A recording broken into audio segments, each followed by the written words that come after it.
PCMA Convening Leaders, for folks that don't know, I mean, it's really kind of, in my opinion, a case study in modern event design. There's this kind of every little piece is very intentional from the layout and the way it's built. Our industry is built on networking and relationships, and we are all one big family who wants everyone to feel welcome. Sam, if you come home with a puppy, I'm happy to babysit. Being the coffee police was probably the worst experience that I've had as a planner.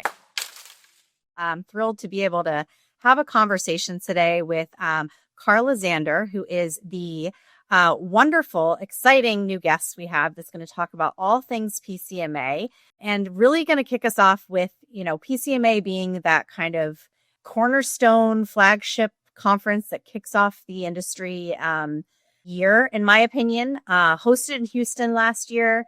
This year, you guys are going to Philadelphia. And before we dig into the conference, Karla, I just want to kind of give a quick overview of who you are. I'd love for you to introduce yourself and talk a little bit about your role within PCMA.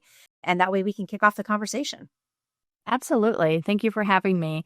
So I am currently the Director of Events and Experiences at PCMA. I lead the event operations side of the planning process. So that includes everything logistical that happens on site would be done by the events ops team. Been in event planning for about 26 years, with PCMA for about 2 years. This will be my third convening leader. So we're really excited to bring the new ideas and processes to the industry this year. That's so exciting. Honestly, so I've never been to PCMA before. My first larger convention was actually this recently at IMEX in Las Vegas. So honestly, for first goer, first attendee, first time, what's your advice? What's PCMA all about? What do we expect when we walk in? What can you give us on that? Absolutely. PCMA is all about connecting and moving the industry forward. We're about networking. We're about innovation. We're about pushing the edge. For a first timer, it can be very overwhelming. Even your second or third time, there is a lot happening, lots of moving pieces. It's a little bit different than an IMEX, as it's not just a trade show floor. It's a marketplace with a lot of detailed, curated education opportunities.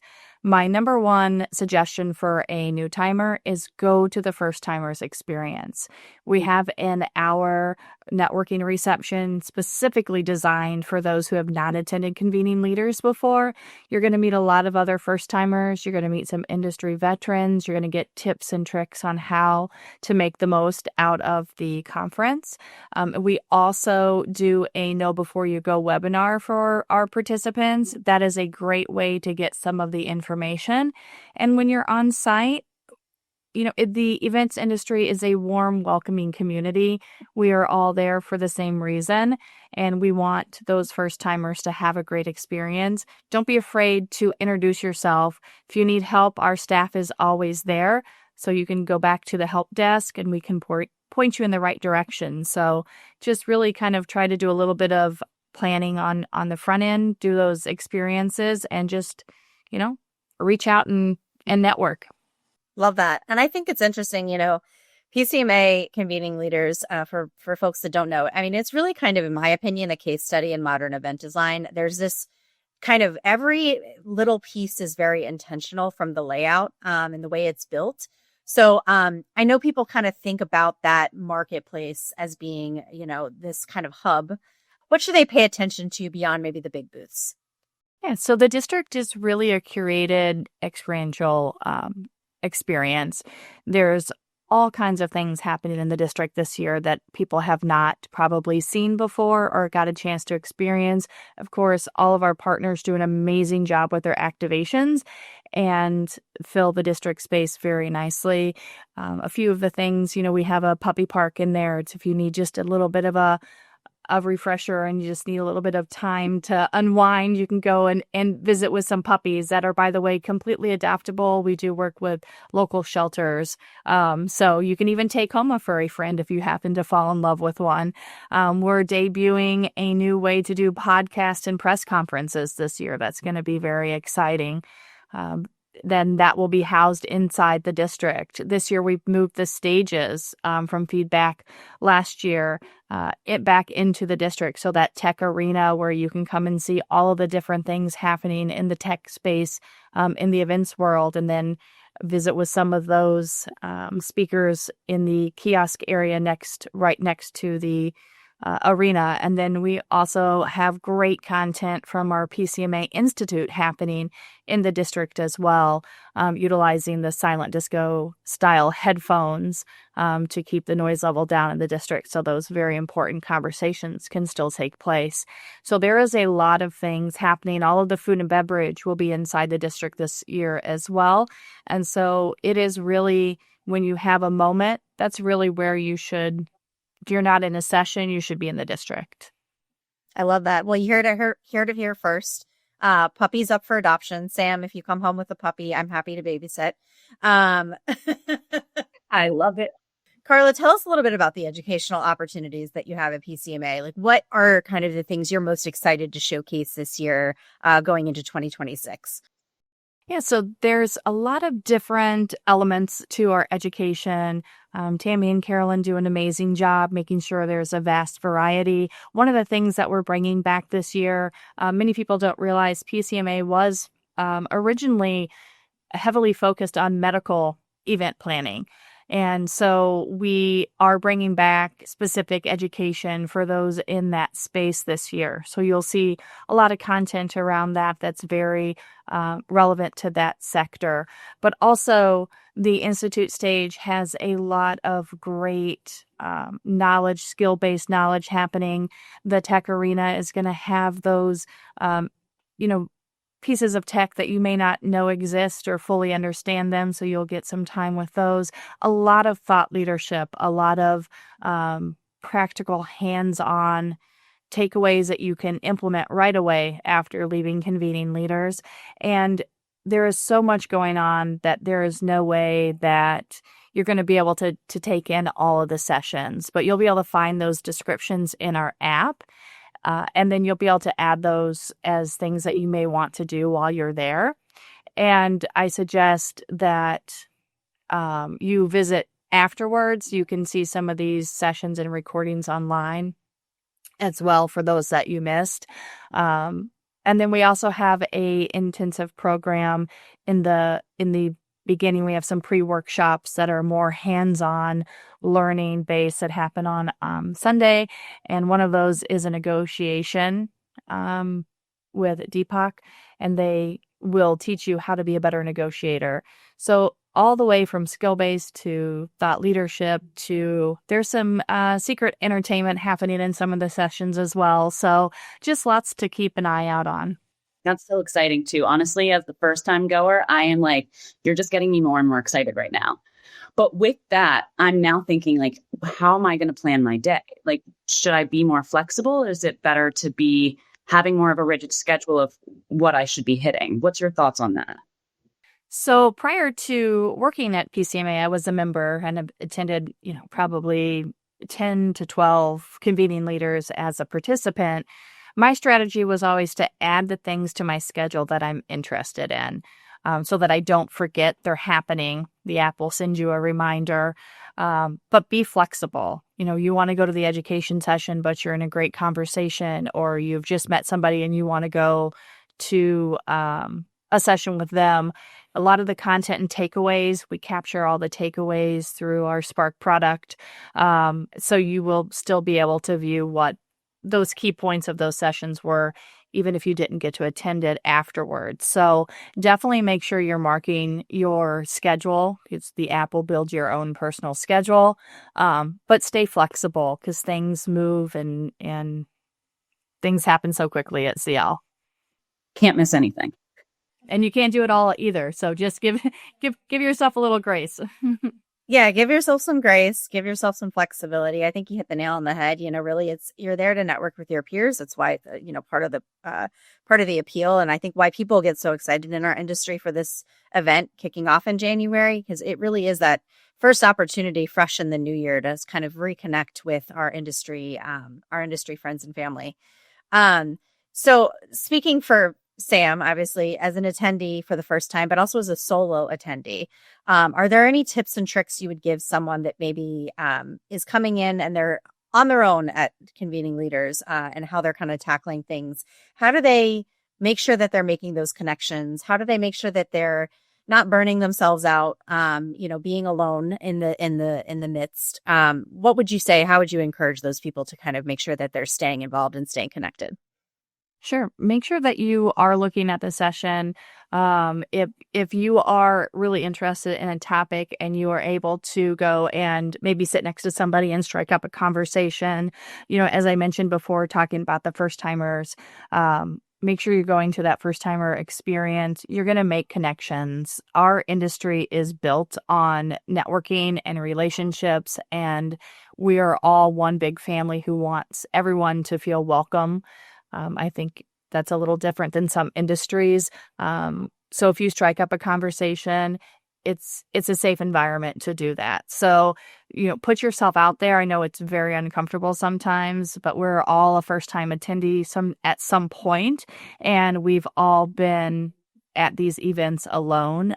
Most meeting planners attend by themselves.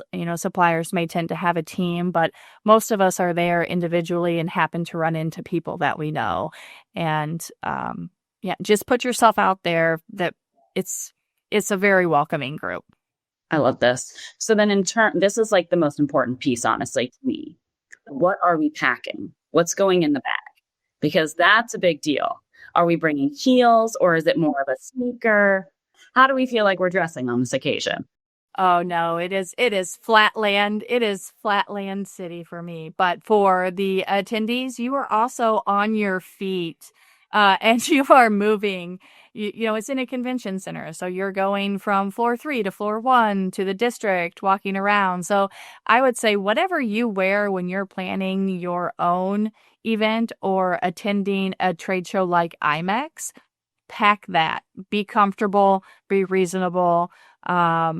Your feet will probably not hold up in heels for 4 days of nonstop walking. No way. They'll be blistered feet. And if they do, I'd be really excited to know the secret. A really special pair of heels, I'm sure, is probably the secret. But I'm going to stick with your suggestion and bring flats.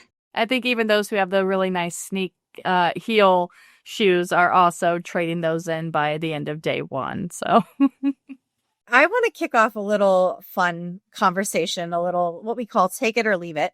And I think you prefaced that perfectly by kind of talking with the heel conversation first, Sam. So we've gotten that out of the way. We're all wearing flats. But would love to know, like, a take it or leave it. If I'm an attendee, what am I bringing? What am I leaving at home? What about your own water bottle? Tell us, should I pack my own water bottle? Are there going to be water filling stations at PCMA? What's the plan there? Yeah, so you can bring it or you can leave it. We have fill it forward water bottles that will be available that are being provided this year. So if you forget yours, don't worry, we have one. If you have one that you absolutely love, you're more than welcome to bring it. Just make sure it's empty before you go through security. What about a light layer jacket? Should we bring a light layer jacket? Is it going to be cold in the district? Is it going to be cold on the floor? What should we expect? I always bring a light layer jacket. Temperatures can range at a show this large. As you know, it's really hard to keep a consistent temperature throughout the entire show. So if you're somebody who gets chilly easy, definitely bring that light layer. It's better to have it and use it than not have it and need it, is my opinion. Love it. Okay, what about some pre-written conversation starters? Should you have those ready to go? Gosh, that's something I wish I would have thought of earlier in my career. Yes, definitely. If you feel like that's something that would be beneficial, absolutely. Especially for those first-time attendees who may be nervous walking up to somebody and starting a conversation. I think that's a great idea. I've never thought of that before. So yeah. Okay, last one. I think this is a no-brainer, but, I think you can talk a little bit about whether or not you definitely need it based on your technology connections that you have. Business cards. Should I be packing a stack of business cards, or should I leave those at home and rely on the technology and the app that's built? So PCMA is very sustainable forward. So we actually don't do business cards for sustainability reasons. So a good digital business card, in my opinion, is the way to go. But if you have them, you can certainly use those. But I would definitely rely more on the app. You can download all those contacts afterwards. It's really useful. You're not fumbling to find your card. Your card's not getting lost or dropped along the way. So in my opinion, definitely bring some way to connect, whether it's a paper business card. I would say leave that just based on our sustainability and the likelihood of it getting misplaced during the conference. I love that. Yeah, we've pivoted to digital business cards over here at Cohera, and it's been a wonderful, wonderful change. I don't have a stack of business cards I have to constantly source and find, and I feel much better about connecting with people in a digital space, and obviously saving the paper for sure. So I love that. Yeah, I've actually accidentally handed somebody else's business card out. That could be interesting. That's an interesting way to network. Yeah. Earlier on in my career, it was all paper business cards, and you would have your stack, and then you'd have the stack you collected, and then at some point, this 2 stacks become 1 stack. And so I've actually accidentally handed out somebody else's business card. So, but that's eliminated with the app and the digital card. No more accidental exchanges. I love that. So I want to talk quickly because I know we talked about the puppies, and I think that's always a hit. We always love a puppy opportunity, kind of that wellness break. What are some other wellness things that you're incorporating into Convening Leaders this year, based on attendee feedback, but based on just kind of what you see in terms of the direction that we're going from a wellness approach? Yeah, absolutely. Our foundation does an amazing job doing their fitness events. So we have a well-being challenge that's always sponsored. You can get points and win prizes for, taking care of yourself while you're on site. Lots of ways to earn those points. But the things that PCMA is doing is we have our fun run on Monday. It's a 5K. You can run, you can walk. You can do anything in between. It'll take you from, one of the HQ hotels all the way past the Liberty Bell and back. So it's a nice scenic run walk, whichever you choose to do. If you choose to only do part of it, that's fine too. Just the point is to get out there. We have Elevate the next day, which is running up the rocky stairs. So that's good. Going to bus people over, have them run up the stairs, do a little bit more fitness, and bring them back to the HQ hotels. And then we also have a sound bath in the afternoon.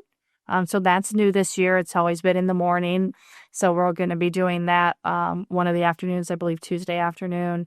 And then we also have the ever so famous puppy yoga. We've actually added an extra session each morning. So both mornings, 100 lucky people will be able to register and secure spots for our puppy yoga. And all of the proceeds from those are all add-on options that I mentioned. Those proceeds go straight to the foundation, and then that goes back into our industry in terms of scholarships or other great things that the foundation does. I love that. All right. So I feel like the trend is just puppies on puppies on puppies. The more we can add the puppies in, that's the way to do it. Puppies for days. Puppies for days. Mm-hmm. Yeah, they're good for your mental health. The other thing that I didn't mention is we have Do Good, Feel Good initiative through our foundation, where you can go off-site on Sunday and help at a housing situation for those who are misplaced. We'll have some opportunities there to get back to that organization. And then in the district, we have 2 local charities that will be providing resources to in the terms of either stuffing a backpack or a care bag. So things for your mental health as well as your physical.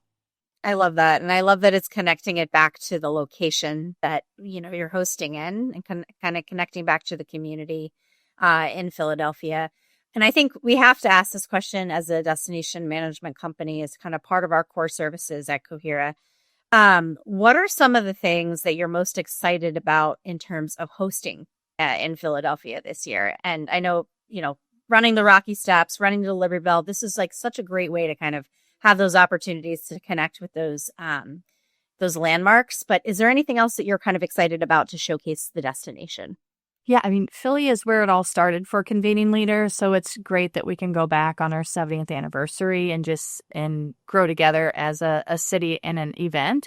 There are a lot of secret entertainment components that are based around Philadelphia that I'm very excited about, but unfortunately cannot share until they unfold at the event. But I think our opening, some of our opening entertainment for our main stages will be breathtaking this year, and definitely worth arriving early for. But also, we're going to Fillmore for Party with a Purpose and kind of going to that iconic venue. And our closing entertainment will be, in another arena. So we're getting out and exploring the city a little bit. But yeah, I think the main stages, you'll definitely want to make sure you arrive early. Well, yeah, no, this is exciting. Sam, are you getting ready? Are you excited? Are your bags already packed? I now know what to pack, which is great. And I'm going to come back with some dogs, which is even better. So I'm ready to go. I am ready to go. Well, typically, Carla, to kind of close out each episode, we like to ask our guest if they have a confession to share. Something crazy that's happened, a funny story, a lesson learned. Do you have anything you could share with us? Yeah, so I think my biggest confession is that security last year at CL25 in the main stage was probably the highlight of my career. So we had some high profile speakers, and we were in a open carry state in Texas, and we wanted to make sure our attendees were secure. So we decided to not allow weapons on site, which is obviously the right decision. But that came with some unfortunate consequences of very heightened security. We had to have tiny, tiny bags. We couldn't allow liquids into the main stage. And so a lot of our planners had been to the center before, so they knew that they could take their drinks in prior conferences. So I had to be the one standing up there in front of everybody at every main stage security door, working with the security team, telling people, sorry, your bag can't come in. But I think the absolute highlight low point was grabbing a poor planner's coffee at 8:30 in the morning when they're trying to get their seat in main stage. And so it's just wild sometimes, the things that we have to do as planners to maintain the environment. So yeah, being the coffee police was probably the worst experience that I've had as a planner, and hopefully we don't have to repeat that in the future. But I will say it is also the number one question that I get asked this year from participants. Do we have any crazy bag requirements? And I'm happy to say right now that you will be able to take your coffee into main stage. I will not be a deterrent to caffeinating yourself this year. And we do not have a bag restriction at this time. So lessons learned, but also they were necessary. So I don't want to get on the other side of taking away a coffee at 8:30 in the morning. I don't envy that at all. So you might lose a hand. Serious. It's been an absolute pleasure chatting with you. I'm just so excited to hear all the exciting things that you guys have planned for Convening Leaders 2026 on the heels of the 70th anniversary. So super excited. Just a quick plug, Convening Leaders in Philadelphia is going to be January 11th through the 14th. I just know Sam is excited to go. I will be attending on Sunday and Monday as well, and just so excited to get back out there and kick off the year with really the cornerstone of our industries event. So, yes. And get a puppy. Or two. Exactly. Everyone grab a puppy. All right. Well, thank you so much, Carla. Yeah, thank you for having me.